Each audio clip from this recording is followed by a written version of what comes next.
Assalamualaikum warahmatullahi wabarakatuh. Anak-anakku, adik-adikku semuanya, bertemu lagi dengan Bapak pada kali ini masih dalam rangka kegiatan belajar dari rumah, karena kita masih dalam kondisi pandemi corona. Tapi walaupun kita belajar dari rumah, kita tidak boleh kehilangan semangat untuk belajar. Oke anakku sekalian, untuk memulai kegiatan kita pagi hari ini, kita mulai dengan kegiatan berdoa sesuai dengan agama dan kepercayaan kita masing-masing. Oke, kita akan mulai saja kegiatan pembelajaran kita pada pagi hari ini. Pembelajaran yang pagi ini akan Bapak sampaikan adalah pembelajaran untuk kelas 6, tema 3 tentang tokoh dan penemuannya, yaitu subtema yang pertama dan pembelajaran yang pertama, yang akan membahas tentang listrik. Oke, kita mulai saja. Selamat mengikuti.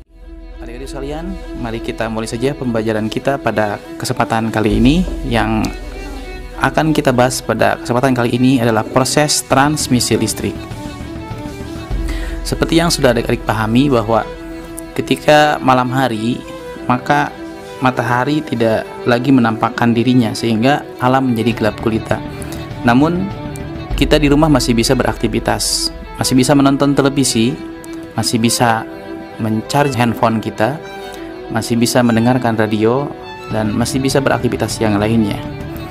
Yang jadi pertanyaannya adalah, kenapa semua benda tadi bisa kita manfaatkan ketika di malam hari dan bisa berfungsi? Jawabannya adalah, ya benar, karena adanya listrik. Karena listrik inilah sehingga kita tidak pernah kesulitan untuk beraktivitas kapanpun, mau siang ataupun malam. Kita masih bisa menggunakan, memanfaatkan berbagai macam alat yang berbasis pada listrik. Nah, sekarang yang jadi pertanyaan berikutnya adalah, bagaimana listrik bisa sampai ke rumah kita? Kemudian dari mana asalnya listrik? Dan pertanyaan terakhir, bagaimana proses sampainya listrik ke rumah kita? Kalian semua ingin tahu? Baik, mari simak penjelasan berikut. Energi listrik yang kita gunakan sehari-hari itu berasal dari pusat listrik atau yang kita sebut dengan pembangkit listrik. Penyalur listrik yang dibangkitkan pada pusat listrik atau pembangkit listrik ini dapat sampai ke pelanggan listrik dengan beberapa tahapan. Mulai dari tahapan pembangkit listrik, kemudian saluran transmisi, dan bagian distribusi, sehingga sampailah listrik kepada konsumen. Konsumen pun dapat dibedakan mulai dari konsumen industri, konsumen bisnis, rumah tangga, dan yang lainnya.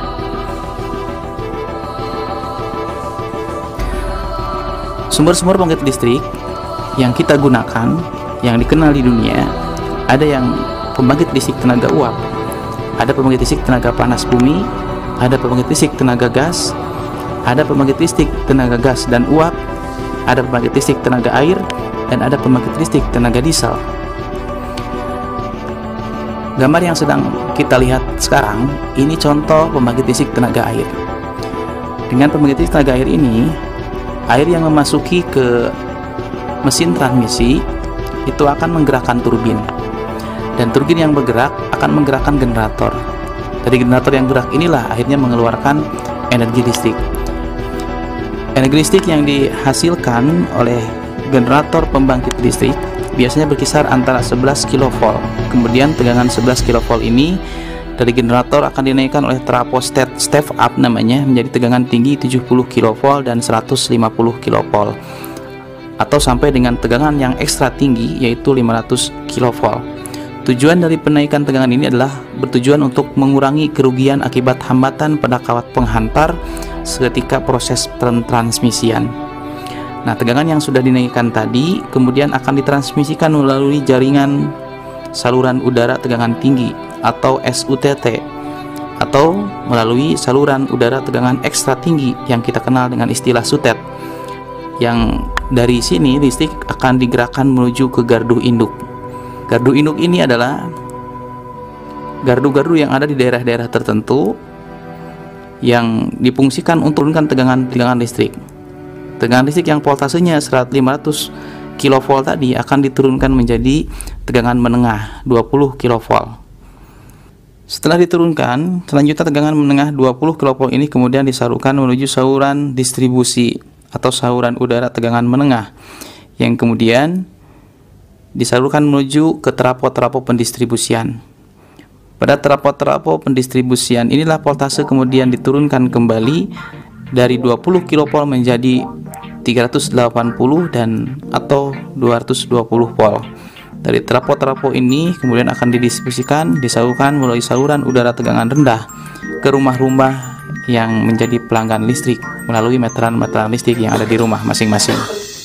Itulah proses pendistribusian listrik, sehingga kita di rumah-rumah kita bisa menikmati berbagai macam fasilitas yang menggunakan fasilitas listrik.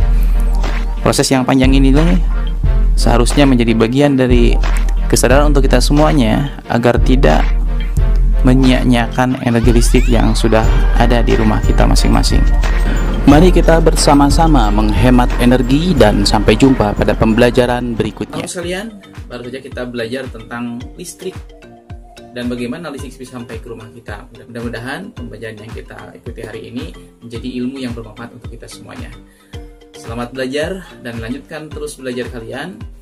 Jangan lupa untuk senantiasa menjaga kesehatan. Kita berjumpa lagi di pembelajaran yang akan datang. Salam sehat. Assalamualaikum warahmatullahi wabarakatuh.